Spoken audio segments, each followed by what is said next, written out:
Very much, Michael. Minister Richard Bruton, in the last budget, Paschal Donohoe did not introduce additional carbon taxes as we'd expected, saying that there wasn't what he called a carbon consensus. But since then, we've been told, yes, they are going to go up. Why so? Is this just a measure to try and punish errant behaviour by people, or is it just another revenue grab, extra taxes to be taken out of our pockets? Well, I suppose the background to this is the government have decided that I should introduce a whole-of-government plan to address climate action. The window is fast closing for the opportunity to do something decisive about this, and we are going to take a series of actions in every single sector of the economy. One of those items, obviously, is carbon tax, and we have indicated that it is our belief that we need to have a clear trajectory so people can plan for the future. And the reason for that is that so people can know that they don't lock themselves into high carbon ways of life, either in the way they design different parts of the appliances they buy, the vehicles they buy, and so on.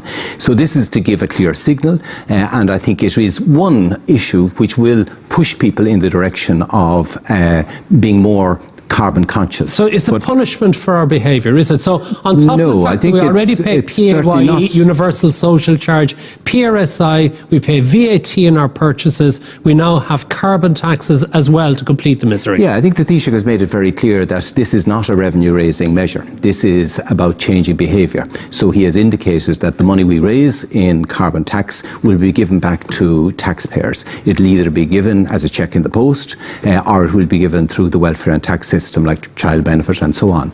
So this is not... So only some people will get something back? No, everyone will get something back. So, but this is a question... So you're robbing Peter to pay Peter?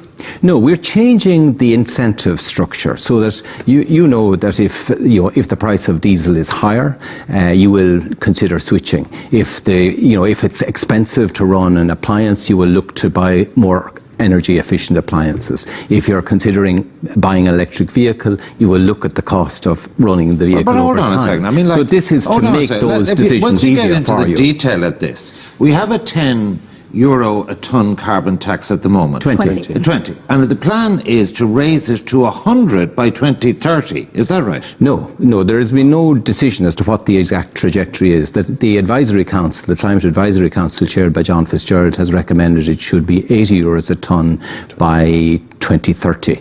The Department of Public Expenditure have, in their looking at long-term investment, are using, as you say, the 100 So if you're a farmer driving a tractor, if you're a heavy goods vehicle, and you're facing cumulatively 30 or 40 cent a litre on diesel, what alternatives do they have other than just being uncompetitive and losing jobs? Well, I think this is a question of everyone has to make changes in their lifestyle in order to deal with this issue. So whether it be I as someone living in a home, whether it be you making your choice about vehicles. But there aren't electric tractors. There aren't electric tractors. So this is, in other words, you have to devise ways where you can be more carbon efficient. And there are many ways in which you can do that. You can use more efficient appliances. You can be more economical in the use of inputs that have high carbon content. So this changes, if you like, the incentive structure, so that we all make decisions that are better for the long-term environment. What carbon taxes are we paying at present? For example, petrol or diesel, we pay VAT, we pay excise duty. Are there carbon taxes we've had a carbon tax since the Fianna Fáil Green Party government of 20 euro per tonne of carbon. But what does that mean to people when they buy petrol or diesel? So that's equivalent to about 5.5 cents on a litre of petrol. It's equivalent to about €2 on a bag of coal.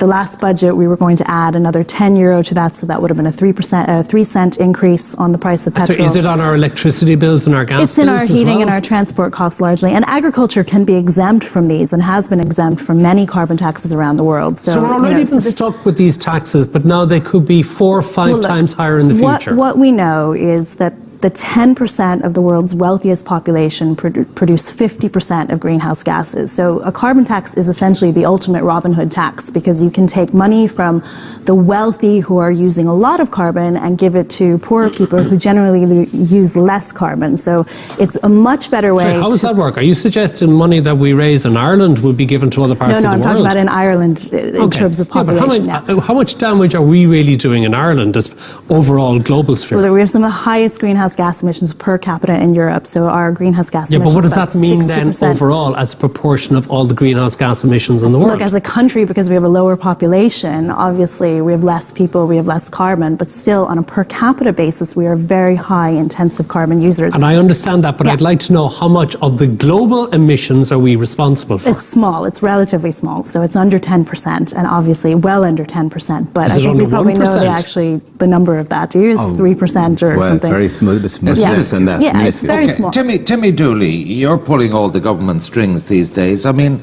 like, is it the case that politicians talk a great game, but as we see in Paris with the yellow vests, Macron pulled back immediately? But in fairness, this will hit rural Ireland, it'll hit elderly people who need their bale of briquettes and their coal to keep warm, there'll be fuel poverty, and this will impact unevenly across society. It will if it's used as a blunt instrument, but the reality is what's required here is to change people's behaviour. And you can only change behaviour if there's an alternative. So we've got to be very careful about the introduction, or rather the increase of any carbon tax. We've got to look to be assured that there is an alternative method to address whatever the situation is, and gradually move people away from the emission of carbon, which is having such a detrimental impact on the environment. To some extent, your conversation to date has sort of avoided the issue of what we're trying to achieve here. We're trying to reduce the level of emissions into the atmosphere so that we don't have this continuous change in climate, which is having devastating impact right throughout the world, particularly in the sub-Saharan African regions, but more particularly also at home. We've seen the changes in climate, the impact that has had on agriculture this year. So you had the very warm weather, which impacted on the capacity to gather fodder for the farming community over the summer. We've seen the floods. Well, one swallow doesn't make a summer. We've had a good winter this winter. No, I accept that. But if you look at it in its totality, over the last 10 to 15 years, we've seen very considerable changes in our climate and the impact that that's having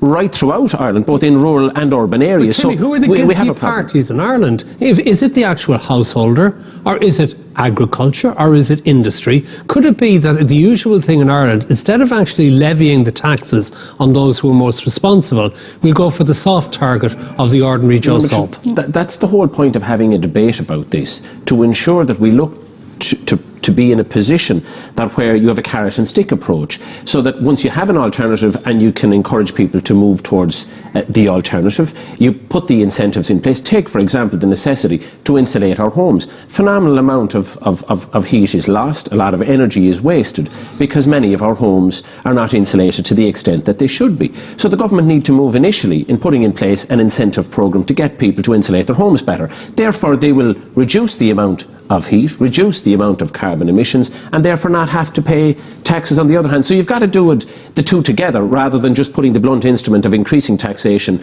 in isolation of the overall approach. Minister, I'll bet whatever about greenhouse gas emissions, the most hot air will come from the government about the things that you pretend you want to do, but you won't do in advance of a general election for fear that you'll get an adverse reaction from the voters.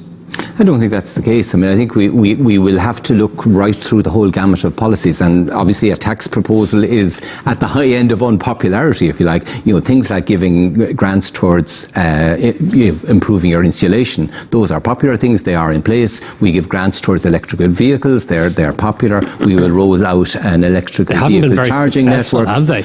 No, they're only in their infancy, but they are doubling every year. So, you know, we are on a ratchet, and I think if recently I allocated 10 million to the ESB to roll out a charging network that would give people more confidence that they would be able to recharge when they're on the road. I think that's a really important way of getting people to make these changes of Cara, decisions. do you think, taking the body politic as a whole, do you think they're disingenuous about this? They're talking a great game, but we are the laggard of Europe. We're facing the biggest fines. Do you think they're disingenuous? I mean, you know, I've been critical of the government in the past for talking a lot and not acting, but I think we need to remind ourselves that this comes off the back of the Citizens' Assembly 13 recommendations for how Ireland could be a leader in climate change. And one of those was that the Citizens' Assembly themselves were willing to pay more for high emitting or carbon taxes, essentially. But there were 12 other recommendations, including a reversal in investment in public transport that we favor public transport over road construction and cycling over road construction, that we subsidize public transport, that we include mitigation measures. So this needs to come as part of a suite of measures. In the real world, Cara, I mean, you've said things like the extension, new runway at Dublin Airport, the new Galway bypass are going to increase our emissions. But the reality are they're badly needed infrastructure. Well, maybe, but the problem is that all of our plans that we make now, including Foodwise 2025, including the National Development Plan, they're never tested in terms of their emission impact. So just like we do an environmental impact assessment, we need to do an emissions impact assessment and see, do our government policies actually increase emissions or decrease emissions? Okay, well, wouldn't we be hobbling ourselves economically not to have a second runway at Dublin Airport, perhaps not to have a third terminal, given 30 million passengers a year going through it? Isn't the reality that we have to make those investments? Well, I mean, if we want to solve climate change, we have to address emissions. So you can look short term and talk about economic gain now, or you can look long term and talk about our children's futures. Minister, that's a concrete example, so to speak. Where do you stand in relation to second runway, possibility of a third terminal in Dublin Airport? There's even people talking about running a train line out to there. Well, I think the challenge for government and for this plan is to pick the most beneficial path for Ireland to achieve the targets that we have committed. Deal with the specifics that I asked you about. But those have to be looked at in comparison to other alternatives. So, there are alternatives in agriculture to reduce our carbon, there's alternatives in transport. So what I have to do, along with my colleagues and sit down with other ministers, is to say what are the options that are most beneficial for Ireland in terms of minimising the burden on sort of people you have been talking about, Ivan, and secondly, opening up the most opportunities Minister, for you talk success. about this as if this is something new. You must sit down with ministers. I remember 10 years ago when John Gormley got into government and said we had 10 years to save the planet. But the so reason, here we are 10 years later, a government minister telling us that we're actually now going to have to sit down and talk about the things. You're talking about a lot of nonsense now, Matt. The reason we have a target, the reason we have a target to reduce by 30% by 2030 is for Ireland to make the choices that achieve that are best for Ireland. We have to deliver that target, but it doesn't mean we stop everything. We stop eating beef, or we stop doing all these sort of things where you could say, these are carbon intensive. So you don't stop everything. So what you do is you second runway in Dublin Airport. Do we build another terminal? If it has merit, but of course, have you not looked at the possibilities? Because we've been talking about these for a couple of years. What the Department of Public Expenditure and Reform have said in assessing any such project, you must price carbon at €100 per tonne in 2030, and beyond that at €265 per tonne in 2050. So when they sit down and try to convince PER, the Department of Public Expenditure, that this is a good investment, they will have to show that they've priced in carbon at that rate, and it still is beneficial to the Irish economy, even though it's generating significant amounts of carbon. So that's how we ensure that we take balanced decisions. While we have you and Timmy here, there's another hot potato you inherited, which is the National Broadband Plan.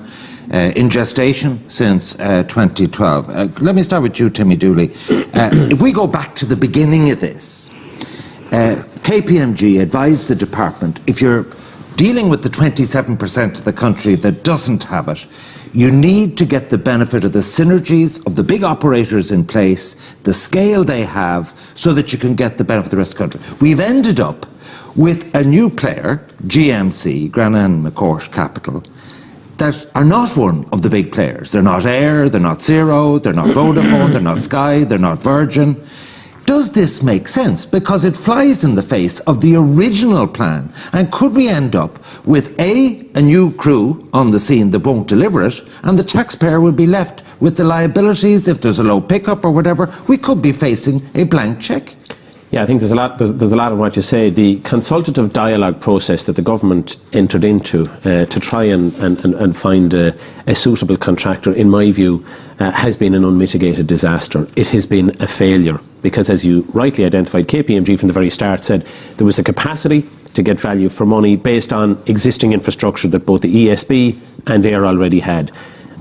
The process that was put in place to try and find such a contractor failed because it didn't deliver either of those two companies, and we've a new operator now that will have to build out additional infrastructure at very significant costs. In addition to that, the one remaining bidder, and you and I have been on record about this, doesn't seem to have the expertise or the experience. to meet and the it's demand. quite a different syndicate to that which started out SSE, ENET and so on. Doesn't bear any resemblance to the initial bidder. What you're left with is effectively a private investment fund from Boston proposing to build this really important infrastructure. But look, the situation is in a particularly difficult position now. You look at the number of years since this was first mooted. Back in 2012, the then government put in place a process to try and engage a contractor, and we're still no further on. Those of us who've been back in our constituencies over the course of Christmas are meeting families who are looking at kids coming home to do their work from college. They don't have broadband. They've got new technology over Christmas, smart TVs. Okay, they don't have access to broadband. It's because that means you have the political pressure to deliver this service, but yet you've had a botched process which has left an unsuitable final bidder. You have to reject it, don't you? I mean, it's a no-brainer. You can't give it to this particular 80% changed consortium simply because it's the last man standing. Well, first of all, I agree with you that this is a really important infrastructure for rural Ireland, and that's why the government is committed to this. And we have made a specification that is a very high specification, minimum 30 megabits per second, 100% coverage of the country. So this is a very high spec. The truth is that this was an open tender.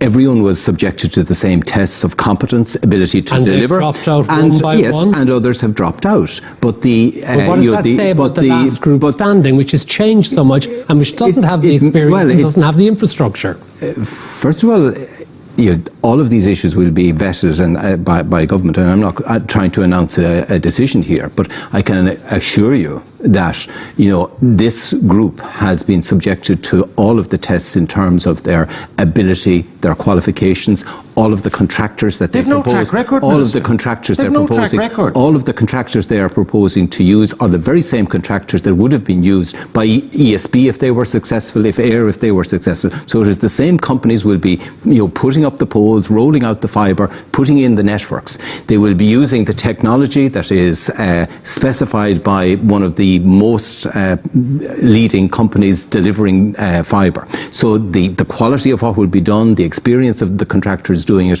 will be to the highest standard. But the issue will have to be, is the technology robust?